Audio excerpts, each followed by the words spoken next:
Selamat siang Tribuners, Anda sedang menyaksikan live update Tribun News Siang, edisi Jumat 18 Februari 2022, bersama saya Firdanada. Kami akan menyajikan informasi terkini dan menarik untuk Anda, yang dilaporkan secara langsung oleh reporter kami di lapangan. Dan inilah live update selengkapnya. Kita ke berita pertama, Saudara. Wali Kota Solo Gibran Rakabuming Raka tak tampak dalam sejumlah kegiatan yang diagendakan ketika HUT ke-277 Kota Solo dilaksanakan pada Kamis 17 Februari. Setelahnya diketahui ternyata Putri Gibran yang bernama Lalembah Manah saat ini tengah sakit. Informasi lebih lengkapnya akan disampaikan oleh rekan jurnalis kami. Dari Tribun Solo ada Vincentius Jesta di sana. Vincent, bisa dijelaskan, silakan laporan Anda.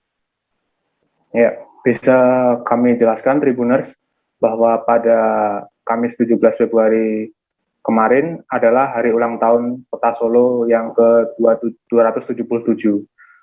Wali Kota Solo Gibran Rakabuming Raka tidak tampak dalam segala kegiatan dan sedianya beliau harusnya didapuk menjadi inspektur upacara di Balai Kota Solo. Namun tugasnya kemudian dialihkan kepada Wakil Wali Kota Solo yakni Teguh Prakoso. Saat pembacaan sambutan, Teguh Prakoso ternyata menyampaikan permohonan agar seluruh masyarakat Kota Solo mendoakan Putri Gibran yakni Lalembah Manah yang sedang sakit. Ditemui selepas acara, Teguh Prakoso menyatakan bahwa semalam sebelumnya beliau dihubungi oleh Gibran bahwa Gibran menyerahkan segala kegiatan di Pemkot Kota Surakarta atau Kota Solo untuk dihandle oleh Pak Teguh. Saat itu memang dikatakan bahwa Pak Teguh menyatakan Gibran Lalembah Manah menderita sakit, namun sakit yang diderita tidak diketahui secara jelas. Kemudian secara dalam hari itu Gibran tidak menghadiri segala acara yang ada di HUT Kota Solo. Seperti salah satunya adalah Festival Jenang Solo, kemudian dilanjutkan dengan Kirap Boyong Kedaton sore harinya, hingga malam hari yaitu ada opera, ada King Kota Solo, juga tidak dihadiri oleh Gibran Rakabuming Raka. Bisa disampaikan juga bahwa hingga saat ini Tribun Solo belum mendapatkan konfirmasi apa penyakit yang diderita oleh Lalembah Manah. Namun dapat dikatakan dari informasi yang dihimpun oleh Tribun Solo, Lalembah Manah saat ini dirawat di Rumah Sakit TNI Slamet Riyadi atau yang biasa dikenal Rumah Sakit DKT Solo. Sekretaris Daerah Kota Solo yaitu Ahyani juga mengatakan bahwa Lalembah Manah sempat rewel dalam beberapa hari terakhir sebelum dinyatakan akhirnya masuk ke rumah sakit. Demikian, Firda. Baik, terima kasih atas laporan Anda, Vincentius Jasa dari Tribun Solo. Kita beralih ke informasi selanjutnya, Saudara. Dampak kenaikan kacang kedelai dirasakan oleh produsen dan pedagang tahu tempe di Batam. Untuk mensiasati agar usaha mereka tetap eksis, ukuran tahu dan tempe yang mereka produksi dibuat lebih kecil dari biasanya.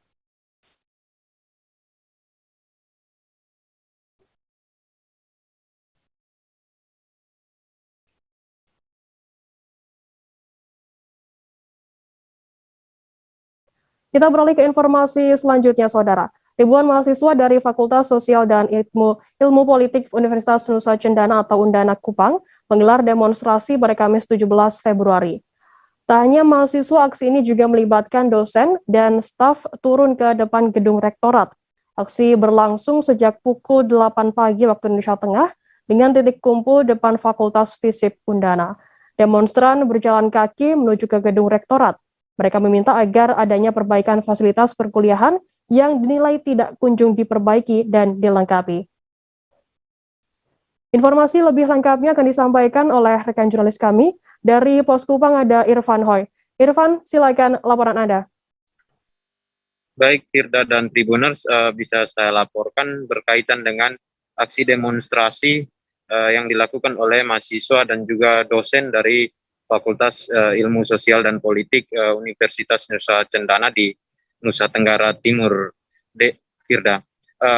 Berkaitan dengan ini, para dosen dan mahasiswa dari FISIP ini, mereka melakukan aksi demonstrasi meminta kepada pihak rektorat, terkhususnya Pak Rektor Maksanam yang baru saja dilantik pada Desember 2021 kemarin, agar pembangunan gedung pada 2 program studi yang ada di FISIP segera dituntaskan, karena menurut mereka beberapa informasi yang dihimpun baik dari dosen dan juga mahasiswa menyebutkan kalau pembangunan 2 gedung itu tidak bisa selesai pada tahun ini dan baru bisa dilanjutkan pada tahun depan. Sementara ruang-ruang yang digunakan selama ini oleh mahasiswa di Fakultas FISIP itu sampai dengan sekarang memang cukup memprihatinkan, karena kampus seperti Undana menyediakan ruang bagi mahasiswa, sementara selama ini mereka melakukan registrasi. Nah, bagi para dosen dan juga mahasiswa, hal ini cukup membuat mereka kewalahan ketika melakukan aktivitas kuliah, karena sudah beberapa tahun terakhir dari tahun 2008 mereka selalu berpindah-pindah ruangan, terutama untuk 2 program studi ini. Nah, sementara itu tanggapan dari pihak rektor sendiri mengakui bahwa memang pembangunan itu baru bisa diselesaikan atau bisa dirampungkan pada tahun depan, karena ada keterbatasan anggaran, kemudian lagi ada juga penghitungan yang dilakukan oleh ahli teknik dari Universitas Nusa Cendana sendiri yang menyebutkan kalau pembangunan dengan anggaran 10 miliar untuk gedung FISIP tidak bisa selesai pada tahun ini, baru bisa dilanjutkan pada tahun berikut. Sehingga rektor dengan kebijakannya meminta agar pembangunan dianggarkan pada tahun depan dan bisa dirampungkan pada tahun depan sehingga kembali digunakan. Rektor juga beralasan kalau saat sekarang ada pembelajaran yang tidak bisa dilakukan secara tatap muka, sehingga anggaran-anggaran itu kemudian dialihkan untuk menunjang pembangunan lain yang memang lebih prioritas dan menjadi penting di skala Undana sendiri, seperti rumah sakit, karena Undana sendiri informasinya sudah menerapkan badan layanan umum di kampus sesuai dengan aturan yang dikeluarkan oleh kementerian pada tahun 2018 lalu. Nah, dari rektor juga menyampaikan bahwa proses pembangunan itu tidak lagi menggunakan APBN seperti pada tahun-tahun sebelumnya, sehingga ketika dengan anggaran yang seadanya ini, proses pembangunan tidak hanya difokuskan pada Fakultas FISIP, tetapi pada fakultas-fakultas lain, sehingga Rektor Maksanam meminta kepada dosen dan mahasiswa di FISIP untuk bersabar sembari mencari dan juga memberikan komunikasi yang terbaik kepada mahasiswa lain agar tidak melakukan aksi demonstrasi serupa ataukah aksi-aksi lain yang memang nantinya bisa mencoreng nama baik kampus itu sendiri. Dan rektor juga mengingatkan pastinya untuk pembangunan gedung itu akan diselesaikan pada tahun depan. Demikian, Firda. Baik, terima kasih rekan jurnalis dari Posko Bank Irfan Hoy atas laporan Anda. Selamat bertugas kembali. Kita beralih ke informasi selanjutnya, Saudara. Aparat Polres Pringsewu berhasil menangkap sopir truk yang menabrak seorang mahasiswi Institut Teknologi Sumatera di Jalan Lintas Barat, Ruas Pringsewu. Sopir tersebut bernama Asep Supardi, 46 tahun, warga Kecamatan Pagelaran, Pringsewu, yang menabrak mahasiswi tersebut hingga tewas. Penangkapan terhadap sopir truk ini setelah polisi melakukan koordinasi dengan pihak keluarga sopir truk tersebut. Tersangka terancam hukuman 5 tahun penjara. Untuk mengetahui informasi lebih lengkapnya, saat ini kami sudah tersambung dengan jurnalis dari Tribun Lampung, ada Didi Budiawan. Didi, silakan laporan Anda.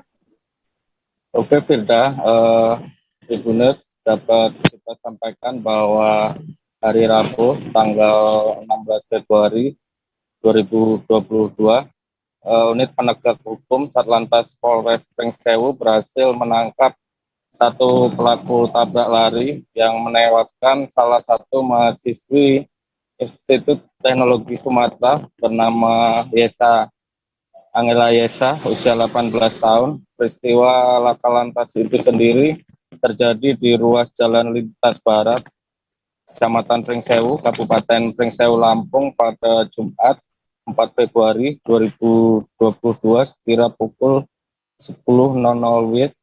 Nah, pada saat itu Anggela bersama orang tuanya, ayahnya Agustinus Triyono, mengendarai sepeda motor dan tersenggol oleh truk yang dikemudikan oleh Asep Supardi, warga Kecamatan Pagelaran. Akan tetapi pada saat itu truk tersebut sempat melindas salah satu korban, yakni mahasiswi ITRA, sehingga meninggal dunia akibat cedera kepala berat. Akan tetapi pada saat peristiwa kecelakaan itu, sopir truk Asep Supardi, yaitu truk muatan kayu BE 9085 GL, tidak menghentikan laju kendaraannya. Dia lantas melarikan diri, mengambil jalan alternatif kembali pulang ke rumahnya. Dan saat itu sopir truk ini juga tidak melaporkan ke polisi. Akan tetapi sopir truk ini sempat dihantui perasaan bersalah sehingga dia memastikan kondisi korban dan mendapati korban Anggela Yesa meninggal dunia dari informasi yang beredar.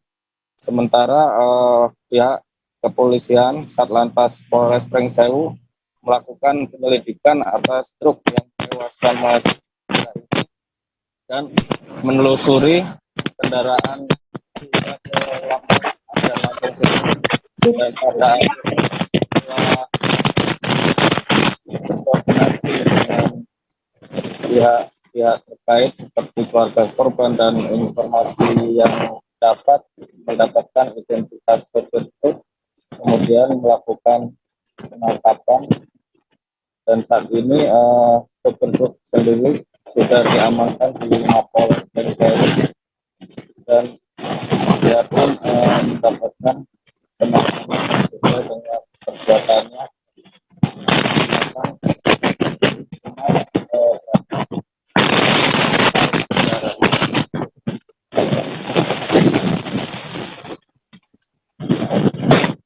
Baik, terima kasih rekan jurnalis dari Tribun Lampung, Dede Budiawan, atas laporan Anda. Dan tadi Tribuners, Didik juga sudah menghimpun keterangan dari AKBP Rio Cahyowidi, Kapolres Pringsewu terkait hal ini. Berikut liputannya untuk Anda.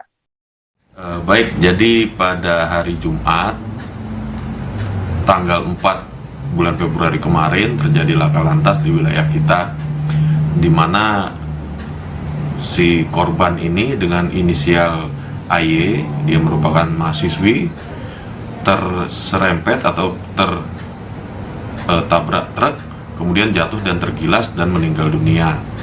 Kemudian tersangka ini dengan kendaraannya, sebenarnya dia mengetahui bahwa kendaraan yang dikemudikannya dia sudah mencelakakan orang.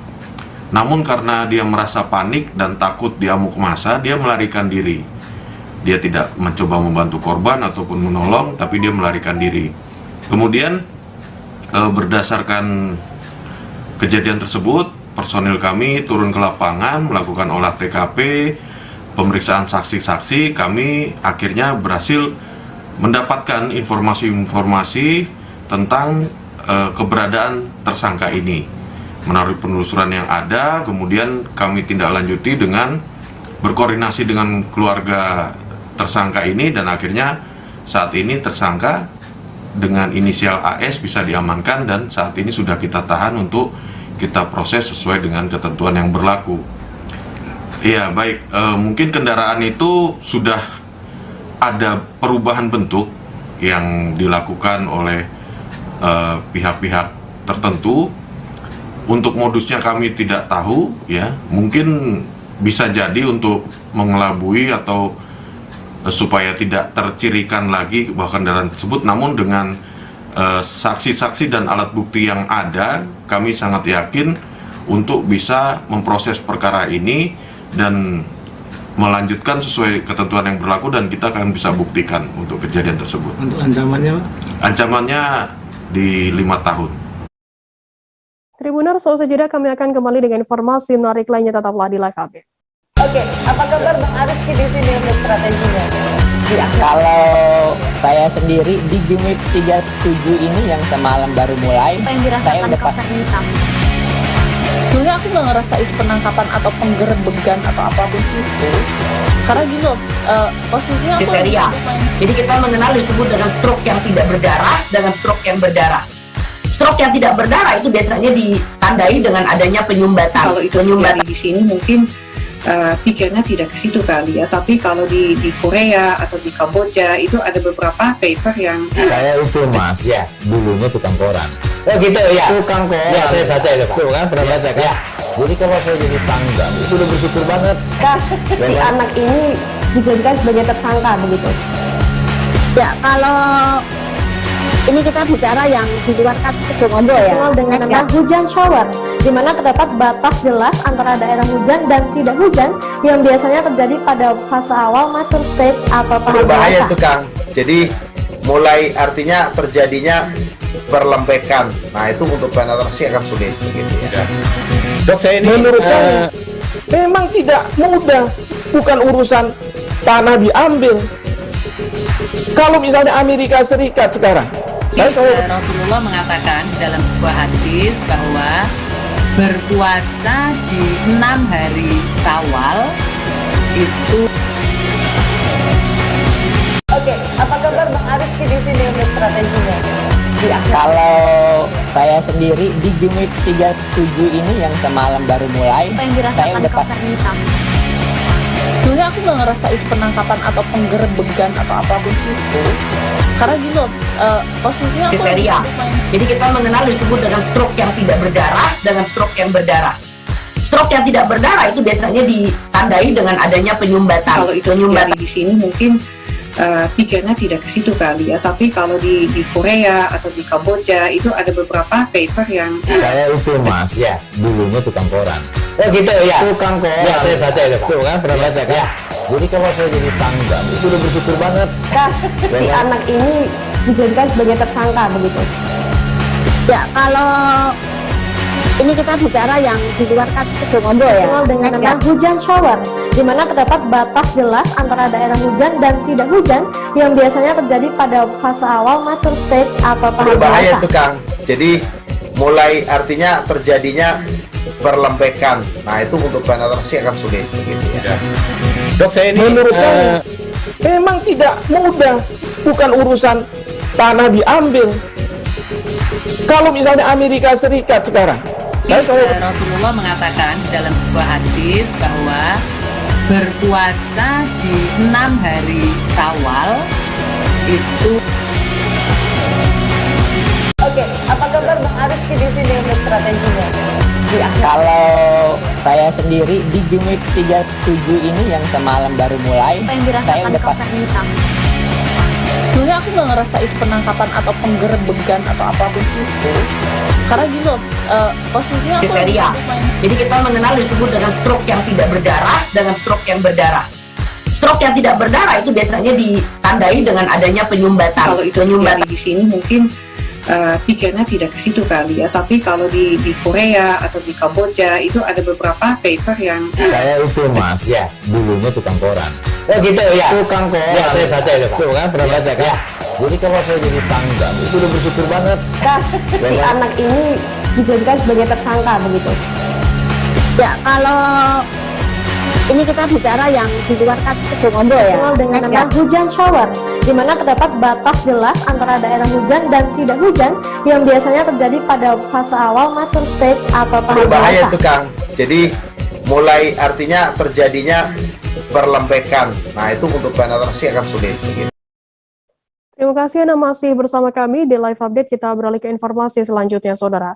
3 pemimpin daerah di wilayah adat Mepago sepakat menjadikan Kabupaten Nabire sebagai ibu kota Provinsi Papua Tengah apabila nantinya resmi dimekarkan menjadi daerah otonomi baru atau DOB. Ketiga bupati yang bersepakat tersebut ialah Bupati Nabire Mesak Magai, Bupati Paniai Meki Fritz Nawipa, dan Bupati Puncak Jaya Dr. Yon Yewonda. Dalam keterangan persnya pada awak media di Suni Hotel dan Convention Abepura, ketiganya mengungkapkan kesepakatan tersebut bersama. Dikatakannya hanya Provinsi Papua Tengah yang ibu kotanya belum ditentukan. Maka itu kepala daerah di wilayah adat Mepago bersepakat apabila terjadi pemekaran, Kabupaten Nabire harus menjadi ibu kotanya.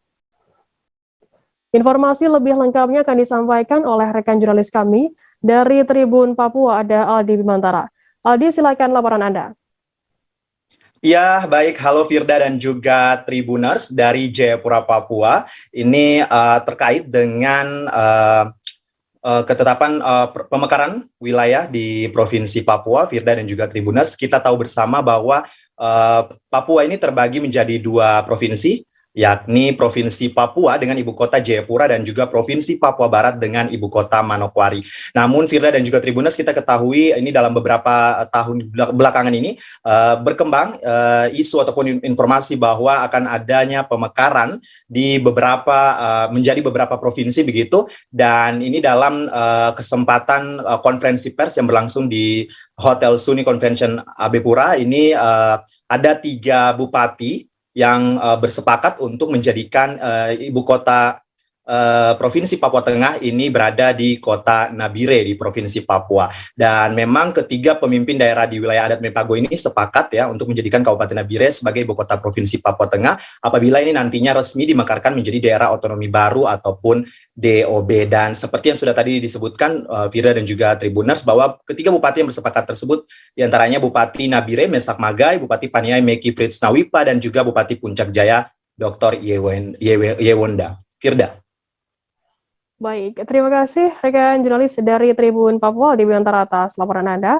Dan tadi Tribuners, jurnalis kami juga sudah menghimpun keterangan dari Bupati Puncak Jaya, Dr. Yewonda, dan juga Bupati Paniai Meki Frits Nawipa, dan juga Bupati Nabire Mesak Magai. Berikut liputannya untuk Anda. Dari Kabupaten Paniai yang ibu kota di Nabire, sehingga prinsipnya kalau apa yang disampaikan mengenai historis pemerintahan dari Kabupaten Nabire, Paniai dulu di Nabire, kalau Kabupaten Nabire dan Paniai sudah sampaikan, kami sebagai anak, kami juga akan diikuti apa yang disampaikan oleh Bapak. Jadi prinsipnya kami menyetujui untuk Provinsi Papua Tengah, ibu kotanya di Nabire. Juga kan yang Pak Bupati Timika bicara itu, katanya di Timika. Jadi kalau Jakarta mau supaya ibu kotanya di Timika, kita Papua Tengah akan bergabung dengan Jayapura. Jadi kita no kompromi dengan Timika, tetap undang-undang yang berlaku pemekaran tahun 99 itu bahwa ibu kota di Nabire. No way.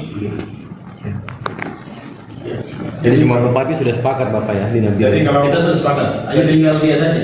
Jadi kalau Kabupaten Provinsi Papua Tengah itu ibu kotanya di Mimika, berarti Kabupaten Nabire ini terletak di Teluk Saireri. Lebih baik saya ikut Saireri. Ya. Jadi kami sepakat bahwa Nabire itu kota sentral. Nabire ini berbagai suku yang ada di Indonesia ini, kami ada di Nabire. Ketika dulu Kabupaten Paniai itu ibu kotanya di Nabire, maka sekarang ini warga Paniai juga berdomisili di Nabire. Aktivitas perekonomian, pendidikan, dan sebagainya juga lewat pintu masuk Nabire. Sehingga para kabupaten yang ada di wilayah Mepago ini pintu akses itu lewat Nabire. Kalau lewat Timika, kabupaten mana? Kalau infrastruktur saya bicara, dari Nabire itu jalan transnasional sampai sekarang di Tanjaya. Ya. Sampai Beoga sekarang, Puncak. Itu jalan. Dari Timika mana ada? Kita semua konsentrasi pesawat saja. Jadi akses perekonomian itu sudah terbangun karena jalan sampai sudah di puncak. Jalan dari Nabire sudah sampai di puncak. Dari Timika mana ada sekarang? Sejumlah buruh mendatangi kantor Dinas Tenaga Kerja dan Transmigrasi Provinsi Banten pada Kamis 17 Februari. Mereka datang untuk menyampaikan sejumlah poin, di antaranya terkait pencairan jaminan hari tua atau JHT BPJS Ketenagakerjaan.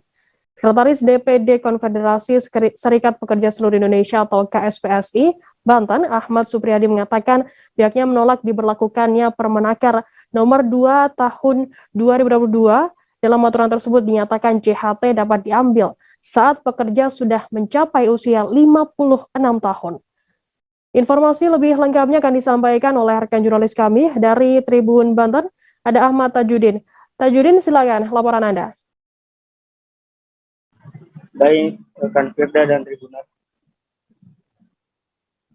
Perlu diketahui bahwa kemarin pada hari Kamis 17 Februari 2022, di mana Serikat Buruh yang tergabung dalam Konfederasi Serikat Pekerja Seluruh Indonesia atau KSPSI Provinsi Banten mendatangi kantor Disnaker Provinsi Banten untuk menyampaikan beberapa hal yang disampaikan kepada Kadis Disnaker dan juga Asda 1. Di mana dalam kesempatan ini Serikat Buruh menyampaikan dua hal. Yang pertama yaitu berkaitan dengan kenaikan upah minimum Kabupaten Kota Seprovinsi Banten dan juga terkait tentang pencairan jaminan hari tua atau JHT yang beberapa hari ini menjadi polemik bagi buruh, di mana JHT dicairkan untuk usia sekitar 56 tahun.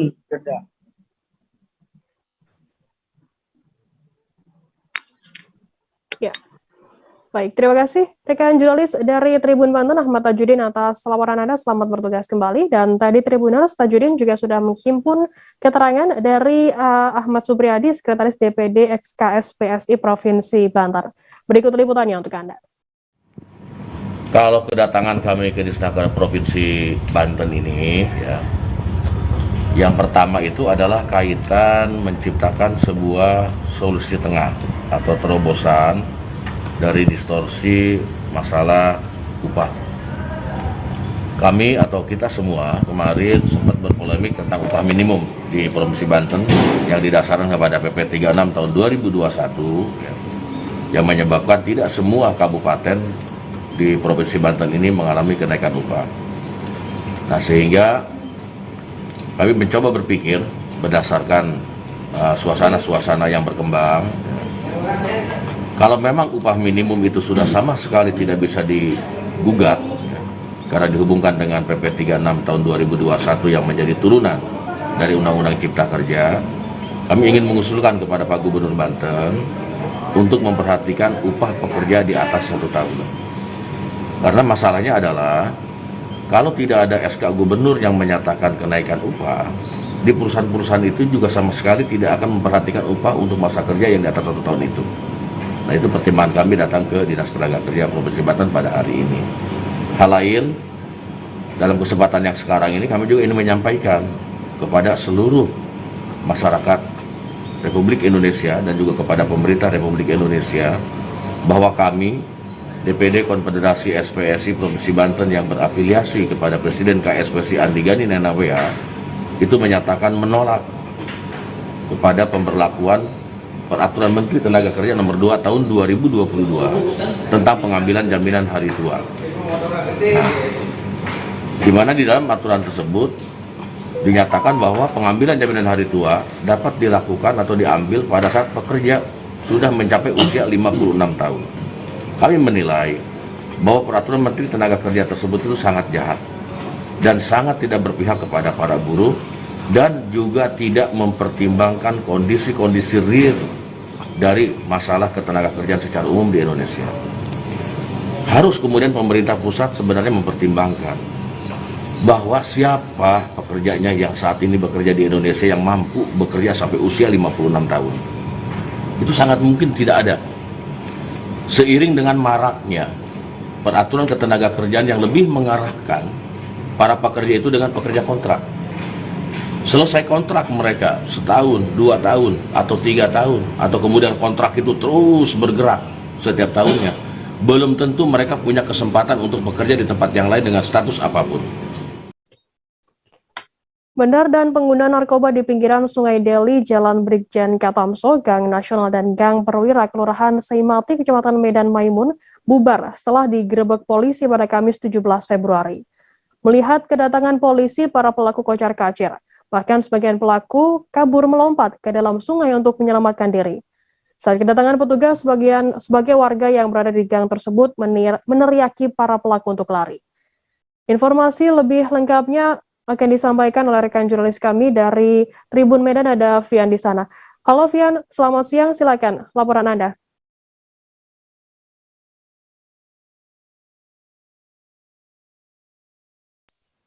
Baik rekan Firda dan juga Tribuners di rumah. Ya, kemarin Satres Narkoba Polrestabes Medan mendatangi tempat yang sering dijadikan tempat transaksi narkoba di Jalan Brigjen Katamso, Kota Medan. Ya, saat petugas datang, petugas langsung mengejar para pelaku. Namun setibanya petugas di lokasi, para warga yang diduga membackup para bandar narkoba ataupun pengguna narkoba ini meneriaki ke arah bawah, ke arah pinggiran sungai, bahwasanya polisi datang.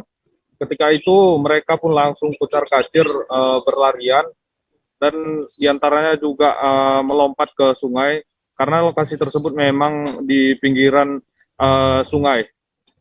Setelah itu polisi langsung menggeledah rumah dan juga gubuk-gubuk yang dijadikan tempat sarang narkoba. Di sana petugas menemukan sejumlah alat bukti, barang bukti berupa paket-paket kecil narkoba. Namun saat itu petugas juga sempat melepaskan tembakan ke arah udara untuk tembakan peringatan kepada para pelaku ini.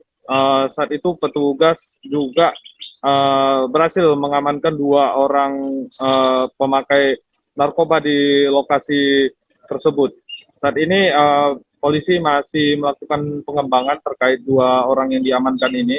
Namun untuk identitas dan juga berapa barang bukti, polisi belum membeberkan karena masih tahap pemeriksaan. Baik, begitu rekan Firda. Baik, terima kasih rekan jurnalis dari Tribun Medan, Fian, atas laporannya. Selamat bertugas kembali. Dan tadi Tribuners, Fian juga sudah menghimpun keterangan dari Kasat Narkoba Polrestabes Medan, Kompol Raffles Langgak Putra Marpao. Berikut liputannya untuk Anda. Jadi bisa saya jelaskan bahwa diawali dari kebijakan Bapak Kapolrestabes Medan membuka layanan pengaduan masyarakat melalui nomor Bapak Kapolrestabes langsung. Dari sana kami mendapatkan banyak informasi terkait keluhan masyarakat. Salah satunya adalah banyaknya penyalahgunaan narkotika di sekitar Semati di bantaran sungai. Dari situ Polsek Medan Kota di backup oleh Satres Narkoba melakukan penindakan, dan di sana memang betul ditemukan banyak tempat-tempat yang diduga digunakan sebagai mengisap narkotika jenis sabu. Namun karena kendala tempatnya terpencil dan banyak jalan yang harus kita masuki, mengakibatkan penggerbekan kali ini banyak pelaku-pelaku yang melarikan diri. Namun kami dapat mengamankan 2 orang yang sebelum kami tes urin sudah mengaku menggunakan narkotika jenis sabu. Dari penggerbekan tersebut kita juga banyak mengamankan alat-alat hisap maupun bekas-bekas plastik-plastik tempat penyimpanan sabu. Demikian. Tadi sempat ada masyarakat yang memprovokasi, Pak. Ada masyarakat yang komplain karena kita melakukan penggerbekan di tengah ada kemalangan di situ. Jadi kalau dibilang provokasi belum lah, menghalangi ya. Menjelang pelaksanaan G20 di Kabupaten Belitung pada September 2022 mendatang, Gubernur Kepulauan Bangka Belitung Erzaldi Rosman kembali menggelar rapat persiapan di kantor Bupati Belitung pada Kamis 17 Februari. Pada rapat kedua ini, Gubernur mendengarkan paparan dari stakeholder terkait tentang persiapan infrastruktur hingga anggaran yang dibutuhkan. Dalam rapat tersebut, pejabat daerah juga berkonsolidasi dengan Kejaksaan, Kepolisian, serta BPKP untuk pendampingan penggunaan anggaran. Untuk mengetahui informasi lebih lengkapnya, saat ini kami sudah tersambung dengan jurnalis dari Pos Belitung, ada Dede Suhendar. Dede, silakan laporan Anda. Ya, baik Firda dan Tribuners, bisa kami sampaikan Gubernur Kepulauan Bangka Belitung Erzaldi Rosman kembali menggelar rapat kedua untuk persiapan pelaksanaan kegiatan G20 yang rencananya pada bulan September 2022 mendatang. Ya, pada rapat kedua kali ini, Gubernur mendengarkan paparan dari beberapa stakeholder terkait untuk menyambut kedatangan para tamu delegasi dari 19 negara. Selain paparan persiapan, Gubernur juga mendengarkan rencana pembangunan infrastruktur dan rencana anggaran biaya yang dibutuhkan dalam pelaksanaan kegiatan G20 tersebut. Kepada awak media, Gubernur menyampaikan bahwa rapat kali ini sudah membahas persiapan yang lebih luas dan sekaligus berkonsolidasi dengan pihak kejaksaan, kepolisian, dan BPKP. Karena menurutnya penggunaan anggaran pada kegiatan G20 ini jelas membutuhkan pendampingan dari aparat penegak hukum. Selain itu, Gubernur menyampaikan bahwa beberapa stakeholder juga sudah membahas pembagian tugas sesuai dengan tupoksi dan kewenangan masing-masing, seperti pemerintah kabupaten, provinsi, hingga pemerintah pusat. Pembagian tugas ini bertujuan agar tidak terjadi tumpang tindih dalam penggunaan anggaran untuk pelaksanaan kegiatan G20 pada September 2022 mendatang.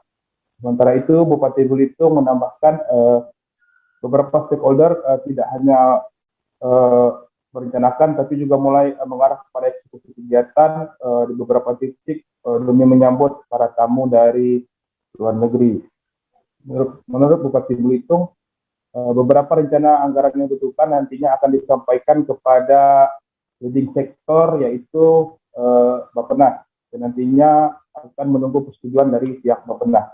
Demikian, Firda. Baik, terima kasih rekan jurnalis dari Polres Belitung, Dede Soender, atas laporan Anda. Selamat bertugas kembali. Kita beralih ke informasi selanjutnya, Saudara.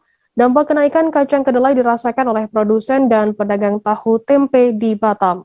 Untuk mensiasati agar usaha mereka tetap eksis, ukuran tahu dan tempe yang mereka produksi dibuat lebih kecil dari biasanya.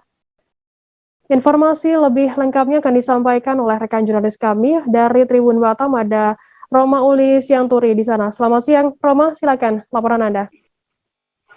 Selamat siang, rekan Firda. Ya, silakan laporan Anda, Roma. Baik, terima kasih rekan Firda. Kacang kedelai di pasaran saat ini mengalami kenaikan harga. Menurut Direktur Barang Kebutuhan Pokok dan Barang Penting Kementerian Perdagangan, kenaikan ini karena terjadi inflasi di negara produsen seperti Malaysia yang berdampak pada meningkatnya biaya produksi, sewa lahan, hingga kurangnya pekerja. Naiknya harga kedelai berimbas pada produsen pedagang tahu dan tempe di Batam. Harga kedelai per karung kini mencapai Rp600.000.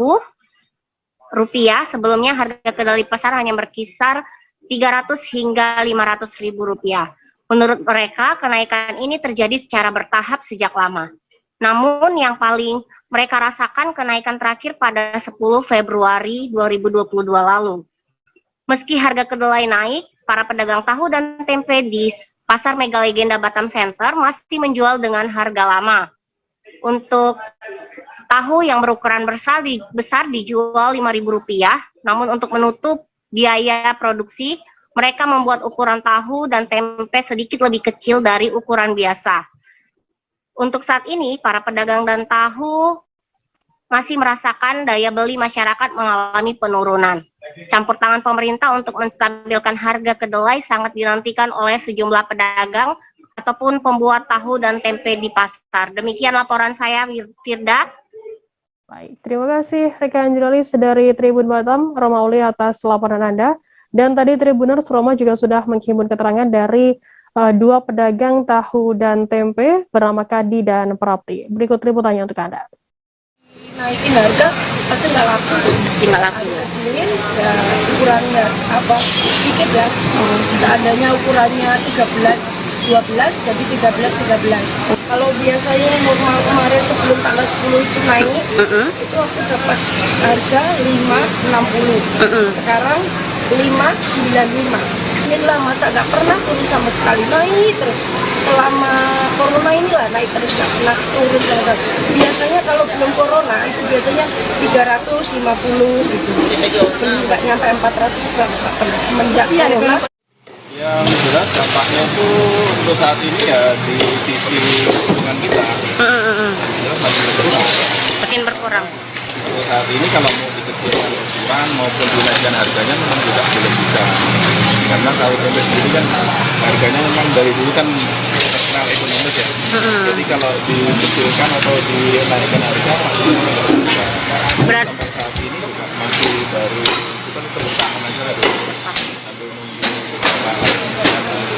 kan masalahnya gini, kenaikannya itu kan nggak spontan ya, jadi bertahap mulai dari 5.000, 10.000, 15.000, jadi bertahap 1 minggu sekali. Jadi mau naikkan harga itu mah kita nggak repot, kecuali kalau begitu naik dari 400.000 ke 500.000 atau dari 500.000 ke 600.000 kan nampak. Tidak seberapa nampak, jadi naiknya itu bertahap sekali. Jadi mah nggak ribet. Kita beralih ke Aceh, Saudara. Tim Opsnal Satreskrim Polres Aceh Timur berhasil menangkap pelaku penjamretan handphone milik seorang wanita berinisial AU 25 tahun, warga desa Sunobuk, Baroh, Kecamatan Darul Aman, Kabupaten Aceh Timur. Peristiwa itu dialami korban pada Jumat 11 Februari lalu. Pelaku yang berhasil ditangkap oleh polisi yakni BK, 34 tahun, warga desa Manekawan, Kecamatan Sunudon, Kabupaten Aceh Utara. Informasi lebih lengkapnya akan disampaikan oleh rekan jurnalis kami dari Serambi News Indonesia, ada Seni Henry di sana. Seni, silakan laporan Anda. Ya, rekan Firda dan Tribuners, dapat kami laporkan bahwa beberapa hari lalu tim Opsnal Satreskrim Polres Aceh Timur berhasil menangkap pelaku penjamretan handphone milik seorang wanita berinisial AU, warga desa Sunobuk Baru, Kecamatan Darul Aman, Kabupaten Aceh Timur. Korban mengalami penjamretan itu pada Jumat 11 Februari 2022. Polisi berhasil menangkap pelaku, yaitu berinisial BK, warga desa Manekawan, Kecamatan Senudun, Kabupaten Aceh Utara. Kasareskrim Polres Aceh Timur AKP Miftah Huda mengatakan pelaku penjamretan yang ditangkap yakni berinisial BK. Dia ditangkap di Pasar Senudun, Kecamatan Senudun, Kabupaten Aceh Utara. Penangkapan pelaku berawal dari informasi yang diperoleh tim Opsnal Satreskrim Polres Aceh Timur bahwa handphone milik korban sudah dikuasai oleh F, warga desa Gampung Gede, Kecamatan Senudun, Kabupaten Aceh Utara. Tak lama kemudian berdasarkan informasi itu, polisi berhasil menangkap F. Kemudian dari F diketahui bahwa handphone yang didapat F itu dia terima dari BK, dari pelaku BK, dengan cara digadai sebesar Rp1.100.000. Lalu berdasarkan pengakuan dari F, tim Opsnal Satreskrim Polres Aceh Timur berhasil menangkap BK di Pasar Senudun, Kecamatan Senudun, Kabupaten Aceh Utara.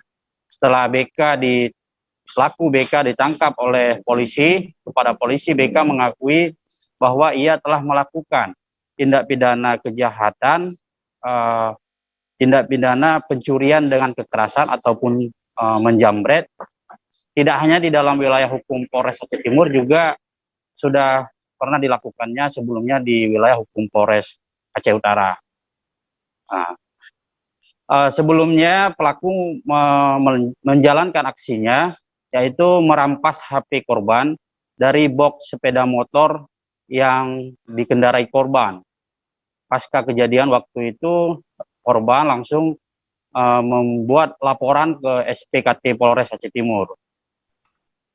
Tim Opsnal Polres Aceh Timur pasca menerima laporan dari korban langsung melakukan penyelidikan, dan dalam waktu yang sangat singkat polisi berhasil menangkap pelaku kejahatan jalanan atau street crime terhadap pengguna sepeda motor ini.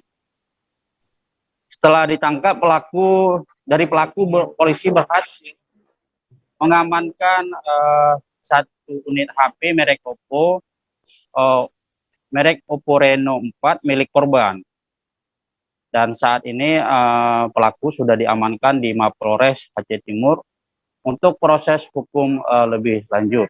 Atas perbuatannya pelaku dipersangkakan dengan pasal 365 KUHP dengan ancaman pidana 5 tahun penjara. Pasca kejadian ini, Kapolres Aceh Timur AKBP Mahmud Harisunda AKBP Mahmud Harisan di Sinurat menghimbau masyarakat agar lebih waspada ketika berkendaraan di jalan raya. Khususnya kepada ibu-ibu dan remaja putri harus lebih meningkatkan kewaspadaan saat mengendarai sepeda motor dan menyimpan barang-barang berharga di tempat yang aman. Demikian rekan Firda informasi pengungkapan kasus penjamretan HP milik pengendara sepeda motor yang berhasil diungkap Polres Aceh Timur. Dari Aceh Timur, Seni Henry kembali ke Firda di studio. Baik, terima kasih rekan jurnalis dari Seram News Indonesia, Seni Henry atas laporan Anda. Selamat bertugas kembali. Tribuners, kita akan jeda sejenak, tetaplah di Live Update. Oke, apa kabar Bang Arif di sini untuk strateginya? Kalau saya sendiri di Jumit 37 ini yang semalam baru mulai, saya udah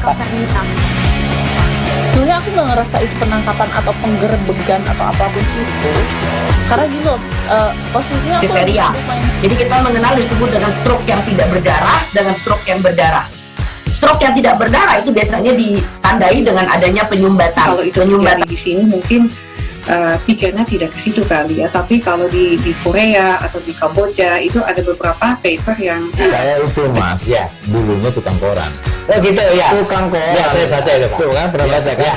Jadi kalau saya jadi pangdam itu udah bersyukur banget. Si anak ini dijadikan sebagai tersangka begitu. Ya kalau ini kita bicara yang di luar kasus Situbondo ya. Dengan nama hujan shower, di mana terdapat batas jelas antara daerah hujan dan tidak hujan yang biasanya terjadi pada fase awal mature stage atau tahap berbahaya itu Kang. Jadi mulai artinya terjadinya perlempekan. Nah itu untuk penetrasi akan sulit gitu ya. Dok saya ini menurut saya memang tidak mudah, bukan urusan tanah diambil. Kalau misalnya Amerika Serikat sekarang, Rasulullah mengatakan dalam sebuah hadis bahwa berpuasa di 6 hari Syawal itu. Oke, apa kabar Bang Arif di sini untuk strateginya? Kalau saya sendiri di Jumit 37 ini yang semalam baru mulai, saya udah sebenarnya aku nggak ngerasa itu penangkapan atau penggerebegan atau apapun itu, karena gini loh, posisinya kriteria. Jadi kita mengenal disebut dengan stroke yang tidak berdarah dengan stroke yang berdarah. Stroke yang tidak berdarah itu biasanya ditandai dengan adanya penyumbatan. Kalau itu terjadi di sini mungkin pikirnya tidak ke situ kali ya, tapi kalau di Korea atau di Kamboja itu ada beberapa paper yang saya itu mas, ya dulunya tukang koran. Oh gitu ya, tukang koran. Ya saya baca itu pak. Tuh kan pernah baca kan? Ya. Jadi kalau saya jadi pangdam itu udah bersyukur banget. Si anak ini dijadikan sebagai tersangka begitu. Ya kalau ini kita bicara yang di luar kasus Situbondo ya. Dengan nama hujan shower, di mana terdapat batas jelas antara daerah hujan dan tidak hujan yang biasanya terjadi pada fase awal mature stage atau tahap berbahaya itu Kang. Jadi mulai artinya terjadinya perlempekan. Nah itu untuk penetrasi akan sulit gitu ya. Dok saya ini menurut saya memang tidak mudah, bukan urusan tanah diambil. Kalau misalnya Amerika Serikat sekarang, Rasulullah mengatakan dalam sebuah hadis bahwa berpuasa di 6 hari Syawal itu. Oke, apa kabar Bang Arif di sini untuk strateginya? Kalau saya sendiri di Jumit 37 ini yang semalam baru mulai, saya udah sebenarnya aku nggak ngerasa itu penangkapan atau penggerebegan atau apapun itu, karena gini loh, posisinya kriteria. Jadi kita mengenal disebut dengan stroke yang tidak berdarah dengan stroke yang berdarah. Stroke yang tidak berdarah itu biasanya ditandai dengan adanya penyumbatan. Kalau itu terjadi di sini mungkin pikirnya tidak ke situ kali ya, tapi kalau di Korea atau di Kamboja itu ada beberapa paper yang saya itu mas, ya dulunya tukang koran. Oh gitu ya, tukang koran. Ya saya baca itu pak. Tuh kan pernah baca kan? Ya. Jadi kalau saya jadi pangdam itu udah bersyukur banget. Si anak ini dijadikan sebagai tersangka begitu. Ya kalau ini kita bicara yang di luar kasus Situbondo ya. Dengan nama hujan shower, di mana terdapat batas jelas antara daerah hujan dan tidak hujan yang biasanya terjadi pada fase awal mature stage atau tahap berbahaya dewasa. itu Kang. Jadi mulai artinya terjadinya perlembekan. Nah itu untuk penetrasi akan sulit gitu ya. Dok, saya ini menurut saya memang tidak mudah, bukan urusan tanah diambil. Kalau misalnya Amerika Serikat sekarang, Rasulullah mengatakan dalam sebuah hadis bahwa berpuasa di 6 hari Syawal itu. Oke, apa kabar Bang Ariski di sini untuk strateginya? Kalau saya sendiri di Jumit 37 ini yang semalam baru mulai, saya udah pasti. Sebenarnya aku nggak ngerasain penangkapan atau penggerebegan atau apapun itu, karena gini loh, posisinya aku kriteria. Jadi kita mengenal disebut dengan stroke yang tidak berdarah dengan stroke yang berdarah.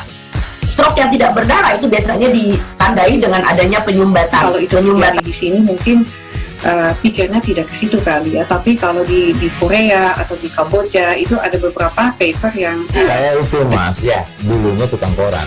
Oh gitu ya, tukang koran. Ya saya baca itu Pak. Tuh kan pernah baca kan? Jadi kalau saya jadi tanggal itu udah bersyukur banget. Si anak ini dijadikan sebagai tersangka begitu. Ya, kalau ini kita bicara yang di luar kasus Sibolombo ya. Dengan nama hujan shower, di mana terdapat batas jelas antara daerah hujan dan tidak hujan yang biasanya terjadi pada fase awal mature stage atau tahap berbahaya dewasa. itu Kang. Jadi mulai artinya terjadinya perlembekan. Nah itu untuk penetrasi akan sulit gitu ya. Dok, saya ini menurut saya memang tidak mudah, bukan urusan tanah diambil. Kalau misalnya Amerika Serikat sekarang, Rasulullah mengatakan dalam sebuah hadis bahwa berpuasa di 6 hari Syawal itu. Oke, apa kabar Bang Ariski di sini untuk strateginya? Kalau saya sendiri di Jumit 37 ini yang semalam baru mulai, saya udah pasti. Sebenarnya aku nggak ngerasain penangkapan atau penggerebegan atau apapun itu, karena gini loh, posisinya aku kriteria. Jadi kita mengenal disebut dengan stroke yang tidak berdarah dengan stroke yang berdarah. Stroke yang tidak berdarah itu biasanya ditandai dengan adanya penyumbatan. Kalau itu penyumbatan di sini mungkin pikirnya tidak ke situ kali ya, tapi kalau di Korea atau di Kamboja itu ada beberapa paper yang saya itu Mas, ya dulunya tukang koran. Oh gitu ya, tukang koran. Ya saya baca itu Pak. Tuh kan pernah baca kan? Jadi kalau saya jadi tanggal itu udah bersyukur banget. Si anak ini dijadikan sebagai tersangka begitu. Ya, kalau ini kita bicara yang di luar kasus Sibolombo ya. Dengan nama hujan shower, di mana terdapat batas jelas antara daerah hujan dan tidak hujan yang biasanya terjadi pada fase awal mature stage atau tahap berbahaya dewasa. itu Kang. Jadi mulai artinya terjadinya perlembekan. Nah itu untuk penetrasi akan sulit gitu ya. Dok, saya ini menurut saya memang tidak mudah, bukan urusan tanah diambil. Kalau misalnya Amerika Serikat sekarang, Rasulullah mengatakan dalam sebuah hadis bahwa berpuasa di 6 hari Syawal itu. Oke, apa kabar Bang Ariski di sini untuk strateginya? Kalau saya sendiri di Jumit 37 ini yang semalam baru mulai, saya udah pasti. Sebenarnya aku nggak ngerasain penangkapan atau penggerebegan atau apapun itu, karena gini loh, posisinya aku kriteria. Jadi kita mengenal disebut dengan stroke yang tidak berdarah dengan stroke yang berdarah. Stroke yang tidak berdarah itu biasanya ditandai dengan adanya penyumbatan. Kalau itu penyumbatan di sini mungkin pikirnya tidak ke situ kali ya, tapi kalau di Korea atau di Kamboja itu ada beberapa paper yang saya itu Mas, ya dulunya tukang koran. Oh gitu ya, tukang koran. Ya saya baca itu Pak. Tuh kan pernah baca kan? Jadi kalau saya jadi tanggal itu udah bersyukur banget. Si anak ini dijadikan sebagai tersangka begitu. Ya, kalau ini kita bicara yang di luar kasus Sibolombo ya. Dengan nama hujan shower, di mana terdapat batas jelas antara daerah hujan dan tidak hujan yang biasanya terjadi pada fase awal mature stage atau tahap berbahaya dewasa. itu Kang. Jadi mulai artinya terjadinya perlembekan. Nah itu untuk penetrasi akan sulit gitu ya. Dok, saya ini menurut saya memang tidak mudah, bukan urusan tanah diambil. Kalau misalnya Amerika Serikat sekarang, Rasulullah mengatakan dalam sebuah hadis bahwa berpuasa di 6 hari Syawal itu. Oke, apa kabar Bang Ariski di sini untuk strateginya? Kalau saya sendiri di Jumip 37 ini yang semalam baru mulai, saya udah sebenarnya aku nggak ngerasa itu penangkapan atau penggerebegan atau apapun itu, karena gini loh, posisinya aku kriteria. Jadi kita mengenal disebut dengan stroke yang tidak berdarah dengan stroke yang berdarah. Stroke yang tidak berdarah itu biasanya ditandai dengan adanya penyumbatan. Kalau itu penyumbatan di sini mungkin pikirnya tidak ke situ kali ya, tapi kalau di Korea atau di Kamboja itu ada beberapa paper yang saya itu mas ya dulunya tukang koran. Oh gitu ya, tukang koran ya, saya baca itu tuh kan pernah baca kan ya. Jadi kalau saya jadi tanggal itu udah bersyukur banget si anak ini dijadikan sebagai tersangka begitu ya. Kalau ini kita bicara yang di luar kasus Sibolombo ya, dengan nama hujan shower, di mana terdapat batas jelas antara daerah hujan dan tidak hujan yang biasanya. Terima kasih Anda masih bersama kami di live update. Kita beralih ke informasi selanjutnya, Saudara. Polres Tangerang Selatan atau Tangsel menggelar kegiatan vaksinasi COVID-19 secara door-to-door di kawasan Pasar Kita Pamulang, Kota Tangsel. Kegiatan tersebut dilangsungkan pada Kamis 17 Februari sekira pukul 7 malam hingga pukul 10 malam. Kapolres Tangsel AKBP Sarli Solu mengatakan, digelarnya kegiatan vaksinasi secara door-to-door pada malam hari ini untuk menargetkan sejumlah pedagang kaki lima di kawasan sekitar tersebut. Untuk mengetahui informasi lebih lengkapnya, saat ini kami sudah tersambung dengan jurnalis dari wartakotalive.com, ada Rizky Amana. Halo Rizky, bisa silakan laporan Anda. Halo rekan Firda dan Tribuners Nusantara. Bisa saya informasikan tepatnya semalam kegiatan vaksinasi massal yang digelar oleh Polres Tangerang Selatan bersama unsur TNI dan pemerintah Kota Tangerang Selatan berlangsung di kawasan Pasar Kita Pamulang, Kota Tangerang Selatan. Kegiatan ini sengaja digelar pada malam hari oleh pihak kepolisian, mengingat masyarakat yang masih banyak melakukan aktivitas di malam hari meski di tengah pemberlakuan PPKM level 3 ataupun kembali masifnya penularan dan penyebaran infeksi COVID-19 ini di Kota Tangerang Selatan. Nah, kegiatan ini dilakukan sengaja untuk mengejar sejumlah pedagang kaki lima maupun lansia yang beraktivitas di malam hari, mengingat capaian vaksinasi di wilayah Kota Tangerang Selatan, baik itu kelompok lansia ataupun masyarakat umum, masih terbilang rendah atau di bawah target dari kelompok-kelompok lainnya. Karenanya pihak pemerintah, terus juga polisi maupun TNI secara bekerja sama mengupayakan akselerasi vaksinasi agar tercapainya 100% akselerasi vaksinasi, mengingat para lansia dan PKL ini banyak melakukan aktivitas di luar ruangan dan berdagang layaknya pada malam hari, seperti itu.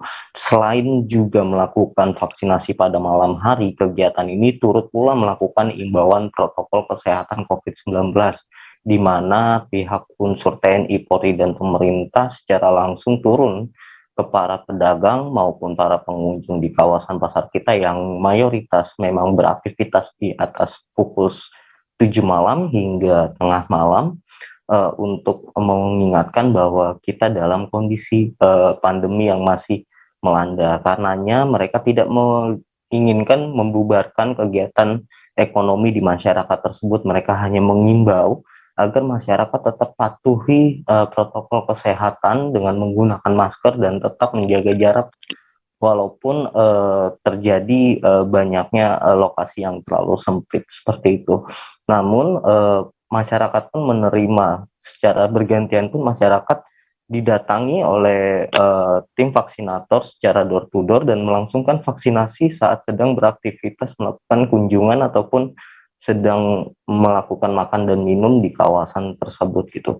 Sekali lagi tujuan ini adalah akselerasi vaksinasi bagi mengejar target di Kota Tangerang Selatan, mengingat masifnya penularan dan penyebaran COVID-19 yang kembali terjadi pasca musim Natal dan Tahun Baru. Karenanya unsur 3 pilar, baik itu TNI, Polri, dan pemerintah Kota Tangerang Selatan, terus mengencangkan imbauan protokol kesehatan tanpa harus membuat panik buying masyarakat dan terus mengejar bola dengan menjemput masyarakat yang belum melaksanakan vaksinasi dengan mendatangi sentra-sentra yang menjadi tempat berkumpulnya masyarakat. Seperti itu, rekan Firda. Baik, terima kasih atas laporannya Rizky Amanah dari Warta Kota Live. Selamat bertugas kembali. Dan tadi Tribuners, Rizky juga sudah menghimpun keterangan dari Kapolres Tangerang Selatan AKBP Sarli Solo. Berikut liputannya untuk Anda. Kapolres, diceritakan Pak kaitan dengan himbauan prokes dan juga proses vaksinasi kepada pedagang, Pak. Ya, hari ini Polres Tangerang Selatan melaksanakan akselerasi vaksin, sehingga kita jemput bola mendatangi daerah-daerah atau wilayah daerah-daerah pasar. Kita jemput bola melihat masyarakat mana yang belum vaksin, kita sudah siapkan vaksin. Di sini tenaga kesehatan sudah kita siapkan juga, sehingga masyarakat mungkin yang tidak sempat diberikan kesempatan untuk melaksanakan vaksin, terutama di wilayah ini yang kita datangi adalah pasar kita, ada sekitar 100 lebih. Tadi kita sempat melihat mereka antusias datang untuk vaksin. Rata-rata semuanya vaksin 2 dan vaksin 3. Nah, inilah sebagai wujud akselerasi vaksinasi untuk kita mengejar herd immunity. Yang kedua juga kita laksanakan pembagian masker dalam rangka bagaimana kita membiasakan kemana dan kapan saja kita harus menggunakan masker. Karena pemerintah sudah menganjurkan bahwa bagaimana kita menghadapi situasi ini tidak perlu panik, tetapi semua berjalan dengan normal, tetapi kita harus taat pada prokes, terutama menggunakan masker, dan juga bagaimana semuanya masyarakat sudah divaksin lengkap. Nah, inilah kita turun langsung jemput bola, berada di tengah-tengah ruang publik, terutama di mana tempat-tempat banyak berkumpulnya masyarakat ataupun juga kegiatan-kegiatan aktivitas masyarakat kita datangi. Sebanyak 14 orang warga Sulawesi Barat atau Sulbar terpapar probable Omicron. Pasien probable Omicron bergejala mirip varian baru Omicron ini berada di 4 kabupaten, yakni Pasangkayu, Majene, Polewali Mandar, dan Mamasa. Hal itu disampaikan oleh Kepala Dinas Kesehatan Sulbar, Dr. Gigi Asran Masdi saat ditemui di kantornya di Jalan Abdul Malik, Patana, Endeng, Kecamatan Simboro, Mamuju, Sulbar. Informasi lebih lengkapnya akan disampaikan oleh rekan jurnalis kami dari Tribun Sulbar, ada Habludin Hambali. Habludin, silakan laporan Anda.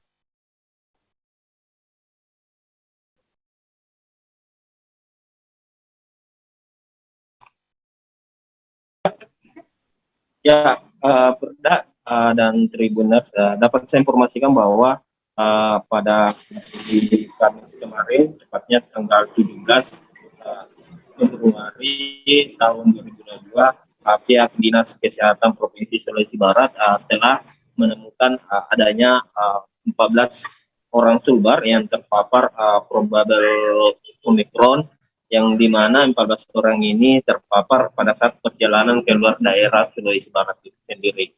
Dan 14 orang ini terbagi dari 4 kabupaten yang ada di Provinsi Sulawesi Barat itu sendiri. Dan rata-rata 14 orang yang terpapar probable Omicron ini dirawat di Jakarta dan maupun di Makassar, Sulawesi Selatan itu sendiri.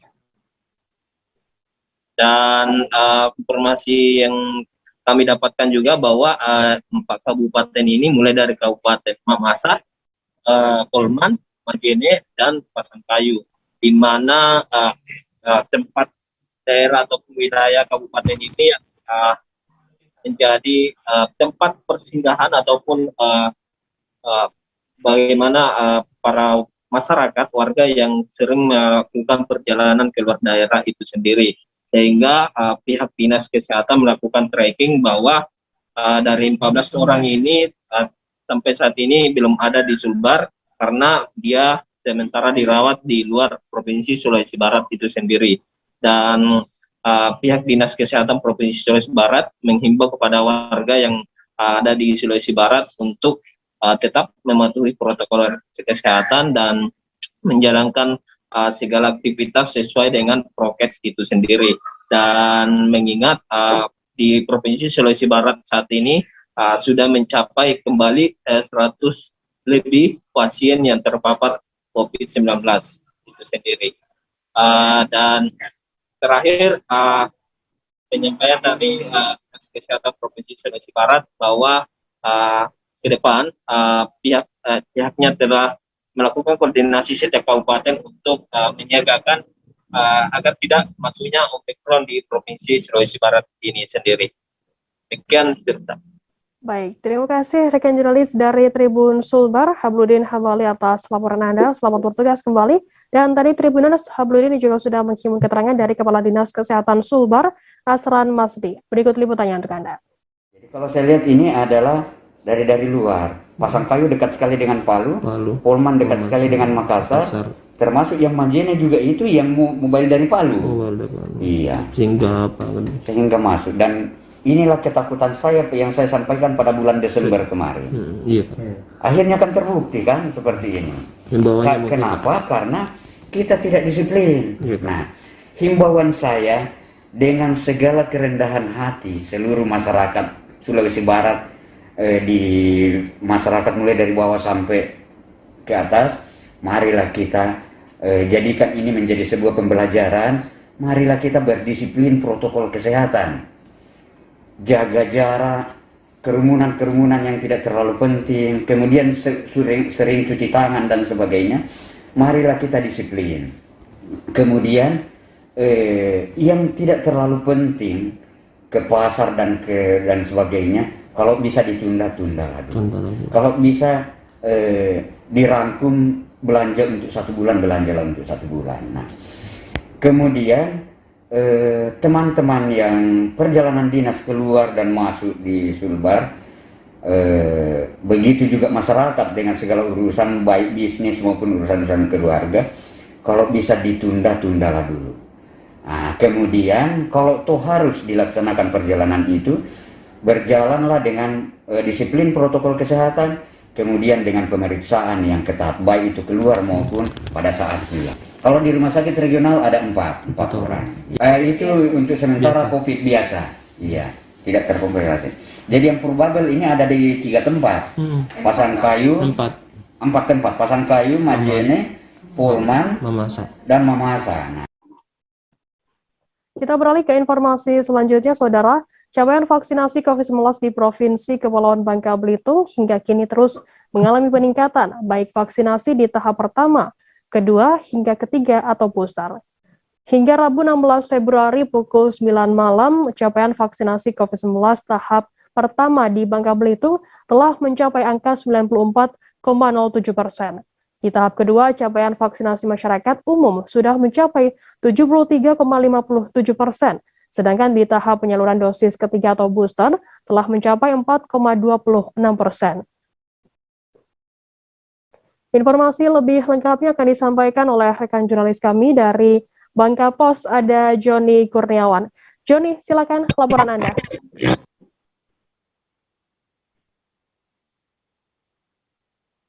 Ya, silakan Joni, laporan Anda.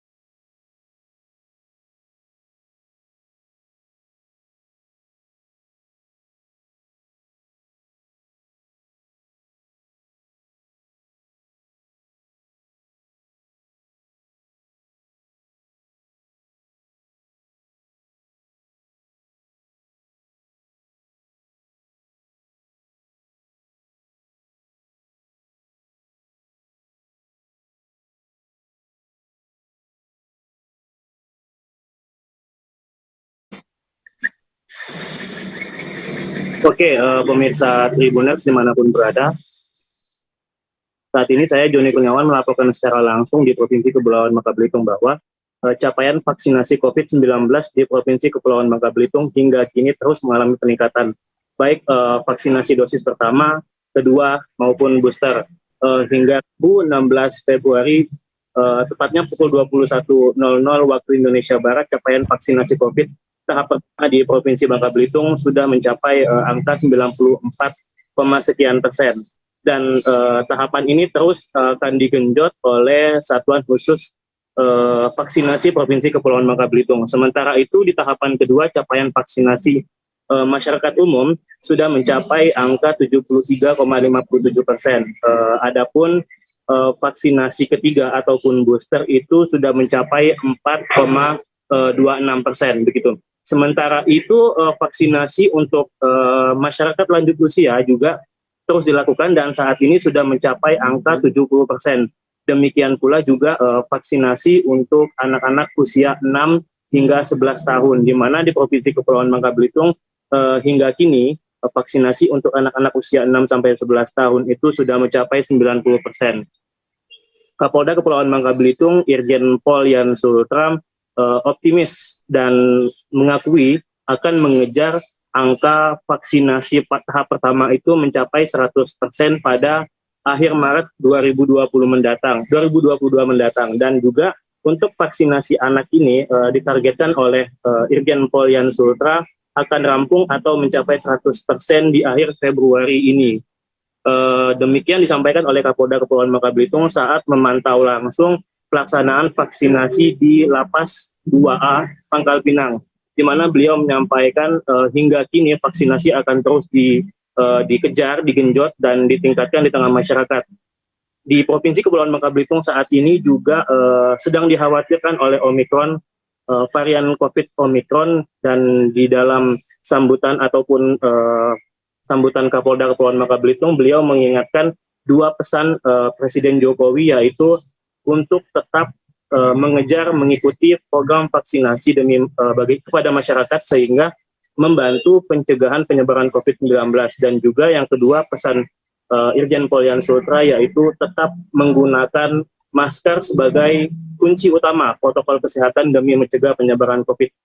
Demikian Joni melaporkan langsung di Provinsi Kepulauan Bangka Belitung, kembali kepada Firda di studio. Baik, terima kasih rekan jurnalis dari Bangka Pos Joni Kurniawan atas laporan Anda. Selamat bertugas kembali. Dan tadi Tribuners Joni juga sudah menghimpun keterangan dari Irjen Pol Yan Sultra Kapolda Kepulauan Bangka Belitung. Berikut liputannya untuk Anda. Hari ini memang langsung dipantau Bapak Presiden melaksanakan vaksinasi serentak di seluruh Indonesia. Ya, kita lihat kita bersama-sama terus dengan TNI, Pemda, kemudian sama membantu pemerintah daerah untuk mengenjot pelaksanaan vaksinasi ini. Terutama kita sudah mulai booster, jadi booster sudah dilaksanakan. Tadi sudah disampaikan Pak Wagub, kita bersyukur bahwa vaksinasi yang umum sudah targetnya itu sudah 94,sekian%. Nah ini kita genjot, mudah-mudahan di akhir bulan Maret sudah 100%, ya angka 100%. Juga lansia juga sudah di atas 70%, dan juga anak-anak juga sudah di atas 90%. Nah, kita targetkan akhir Februari ini anak-anak sudah mencapai 100%. Karena itu tetap kita menghimbau kepada masyarakat ada dua hal yang penting, ini juga penyampaian dari Bapak Presiden. Yang pertama, mari kita dukung percepatan vaksinasi. Yang kedua, tetap menjaga protokol kesehatan. Itu dua hal yang harus kita laksanakan bersama-sama seluruh masyarakat. Kita beralih ke informasi selanjutnya, Saudara. Menteri Perdagangan Mendak Muhammad Lutfi menyebut harga kebutuhan pokok di Makassar stabil. Hal itu dikatakan selesai mengecek langsung ketersediaan dan harga kebutuhan pokok di dua pasar di Makassar pada Kamis 17 Februari. Dua pasar yang dikunjungi adalah Pasar Pabaeng-Baeng di Jalan Sultan Alauddin, kemudian Pasar Terong yang berlokasi di Jalan Terong. Menurutnya harga minyak goreng curah di Makassar sudah mengikuti harga yang pemerintah anjurkan, yakni 11.500 per liternya. Informasi lebih lengkapnya akan disampaikan oleh rekan jurnalis kami dari Tribun Timur, ada Rudi Salam. Rudi, silakan laporan Anda.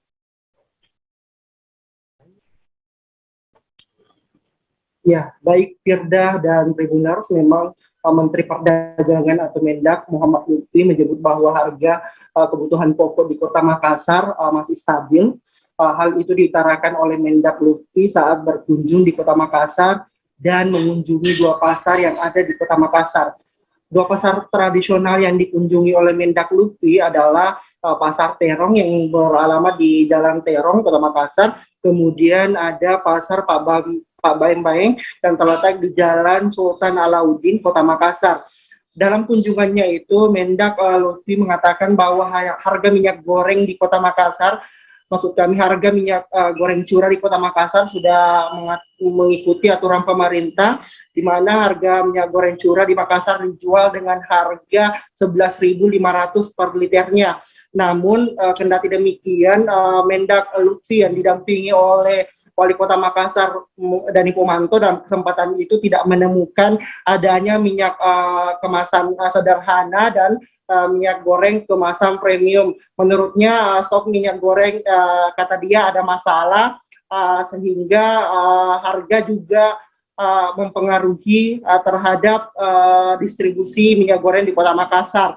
Pasalnya suplai belum stabil, kata dia, otomatis akan berdampak langsung pada harga minyak goreng. Sebagaimana diketahui memang Tribuners bahwa belakangan minyak goreng merupakan salah satu kebutuhan pokok yang paling dicari saat ini karena kelangkaan di berbagai daerah termasuk Kota Makassar.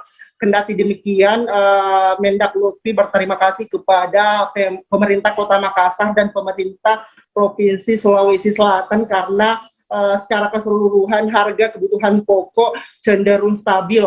Berdasarkan pantauannya di dua pasar tersebut,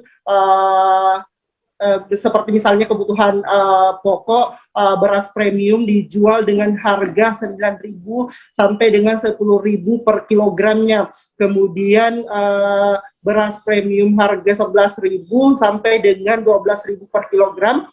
Lalu ada gula pasir yang dijual dengan harga 13.000 sampai dengan 14.000 per kilogram.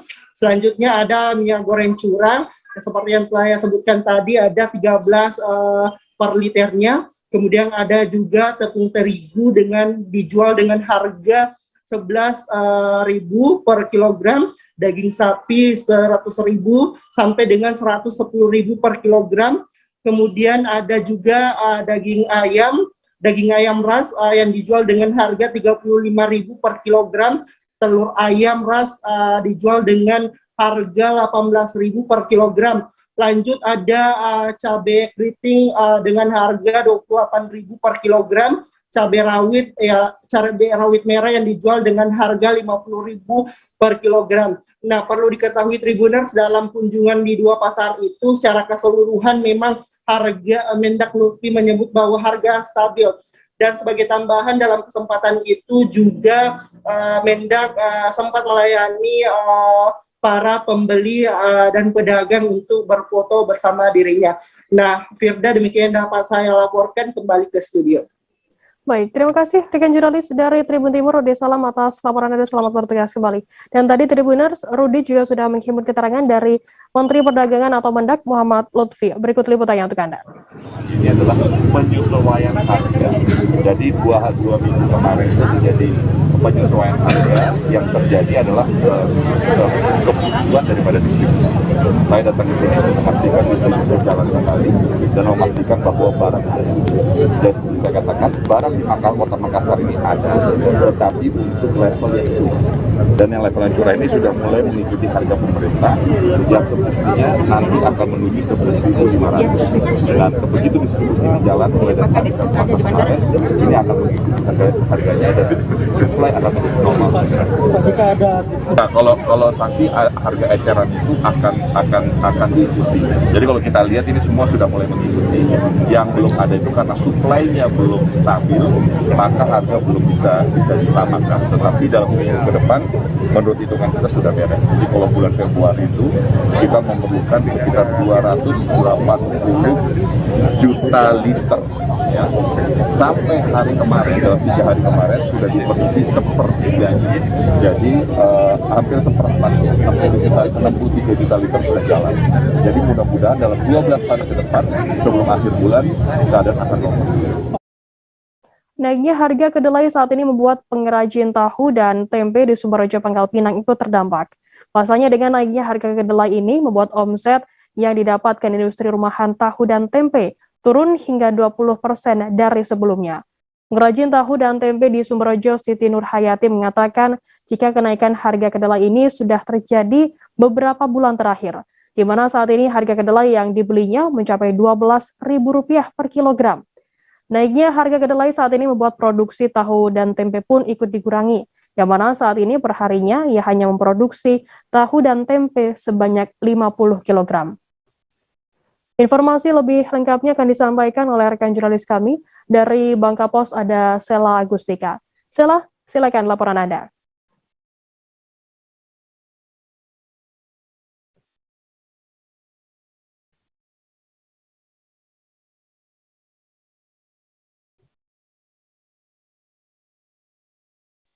Halo rekan Sela. Halo Firda, bisa Sela, silakan laporan Anda. Baik, terima kasih. Naiknya harga kedelai saat ini sangat berpengaruh terhadap penghasilan atau omset dari pengrajin tahu dan tempe di Kota Pangkal Pinang sendiri, di mana dengan naiknya harga kedelai saat ini, omset yang didapatkan para pengrajin ini mengalami penurunan hingga 20%. Diketahui saat ini harga kedelai yang dibeli para pengrajin tahu dan tempe di pasar ini berada di kisaran Rp 12.000 per kilogram. Sementara harga kedelai sebelumnya dibeli para pengrajin tahu dan tempe ini berada di kisaran Rp 8.000 per kilogram. Naiknya harga kedelai saat ini tentunya membuat para pengrajin tempe mengurangi produksi dari pada hari biasanya, di mana pada hari biasanya para pengrajin tahu dan tempe ini memproduksi tahu dan tempe di kisaran 80 kg per harinya, sedangkan saat ini mereka hanya memproduksi sekitar 50 kg per harinya. Sementara itu naiknya harga kedelai saat ini juga membuat omset para pengrajin tahu tempe ini terjadi penurunan hingga 20%. Dan untuk saat ini juga para pengrajin tahu dan tempe ini sendiri tidak mengurangi porsi dari ukuran tahu dan tempe sendiri karena mereka ini khawatir akan tidak lakunya jualan dari produk tahu dan tempe mereka sendiri. Diketahui saat ini para pengrajin tahu tempe ini sendiri masih menjual harga tahu dan tempe dengan harga normal di hari biasanya dan belum terjadi kenaikan. Untuk harga tahu dan tempe ini sendiri dijual, untuk tahu sendiri dijual ke para tengkulawak ini dengan kisaran harga Rp 700 per biji, sedangkan untuk tahu sendiri dijual Rp 200 hingga Rp300 per biji sesuai dengan ukuran dari tahu itu sendiri. Nah, para pedagang atau pengrajin tahu dan tempe ini sendiri berharap naiknya harga kedelai ini dapat diatasi oleh pemerintah pusat, di mana mereka berharap pemerintah dapat kembali menurunkan atau menormalkan harga kedelai saat ini. Baik Firda, terima kasih. Terima kasih rekan jurnalis dari Bangka Pos, Sela Agustika atas laporan Anda. Selamat bertugas kembali. Dan tadi Tribuners, Sela juga sudah menghimpun keterangan dari pengrajin tahu dan tempe di Sumberjo, Pangkal Pinang bernama Siti Nurhayati. Berikut liputannya untuk Anda. Kalau segi ukuran sih tetap aja kami, nggak ada pengurangan. Karena pemasarannya susah nanti kalau dikurangi. Kita beralih ke informasi selanjutnya, Saudara. Rumah Sakit Panti Wilasa Dr. Cipto Kota Semarang pun kewalahan menampung pasien corona. Dari kuota kamar 21 kamar isolasi, 26 pasien dirawat di ruang isolasi, dan 4 orang dirawat di instalasi gawat darurat. Hal itu disampaikan oleh Humas Rumah Sakit Panti Wilasa Dr. Cipto Kota Semarang Petrus Agustinus pada Kamis 17 Februari. Padahal pada pekan lalu, pada Rabu 9 Februari, pasien yang dirawat di Rumah Sakit Panti Wilasa, hanya 4 pasien COVID-19 dirawat dan 4 pasien suspek yang dirawat. Informasi lebih lengkapnya akan disampaikan oleh rekan jurnalis kami dari Tribun Jateng, ada Amanda Rizkyana di sana. Amanda, silakan laporan Anda. Selamat siang, Firda. Baik, saya Amanda Rizkyana melaporkan bahwa Rumah Sakit Panti Wilasa Dr. Cipto, Kota Semarang, kewalahan menampung pasien virus corona. Dari kuota kamar sebanyak 21 untuk kamar isolasi, per Kamis tanggal 17 Februari 2022 siang, sebanyak 26 pasien dirawat di isolasi dan 4 pasien dirawat di instalasi gawat darurat. Hal itu disampaikan oleh Humas Rumah Sakit Panti Wilasa Dr. Cipto Kota Semarang, Petrus Agustinus. Padahal bila dibandingkan dengan pekan lalu pada Rabu tanggal 9 Februari 2022, pasien yang dirawat di Rumah Sakit Panti Wilasa hanya 4 pasien COVID dan 4 pasien suspek yang dirawat. Pihak Rumah Sakit Wilasa Dr. Cipto mengaku kewalahan menghadapi jumlah pasien rawat inap yang melonjak hampir 4 kali lipat dibandingkan pekan lalu. Padahal pada pekan lalu rincian pasien hanya 1 pasien rujukan COVID, 5 pasien isolasi mandiri, lalu 4 pasien rawat inap COVID, 3 pasien suspek rujukan, 41 ada laporan 41 pasien suspek isolasi mandiri dan 4 pasien suspek rawat inap. Dari semua pasien memang mereka merupakan pasien yang mengajukan rawat inap mandiri dengan keluhan mulai dari sedang hingga berat, dan itulah yang membuat mereka diharuskan dirawat di rumah sakit. Lalu adanya lonjakan aktivasi pasien COVID membuat pihak Rumah Sakit Panti Wilasa Dr. Cipto berencana menambah kuota kamar isolasi. Keputusan tersebut akan dipastikan pada hari ini, hari Jumat tanggal 18 Februari 2022, dan diprediksi dalam 2 pekan akan terjadi lonjakan peningkatan angka pasien COVID. Lalu menambahkan keterangan dari Pak Agustinus, Dr. Ahmadiyah Ivana Hartanto atau Dr. Tia, dokter di Rumah Sakit Panti Wilasa Dr. Cipto Kota Semarang, pada keluhan pasien corona dan diperkirakan ini merupakan pasien dengan gejala Omikron, lebih banyak mengeluhkan adanya masalah di area pencernaan. Karena secara umum untuk demam, nyeri kepala, nyeri tenggorokan, nyeri telan, batuk dan pilek memang dialami seperti pada gejala-gejala atau simptom corona sebelumnya. Namun berdasarkan kasus yang masuk di instalasi gawat darurat Rumah Sakit Panti Wilasa Kota Semarang, Panti Wilasa Dr. Cipto Kota Semarang, pada varian Omikron tidak separah varian Delta, karena ketika pasien datang lalu mengeluhkan adanya gangguan pada area pencernaan seperti mual dan muntah, setelah dilakukan swab antigen ternyata hasilnya positif. Selain itu juga dibarengi dengan keluhan diare, dan untuk tingkat keparahan berdasarkan penelitian yang sudah ada, Dr. D mengatakan varian Omikron lebih lambat dibandingkan varian Delta, pergerakannya menurun,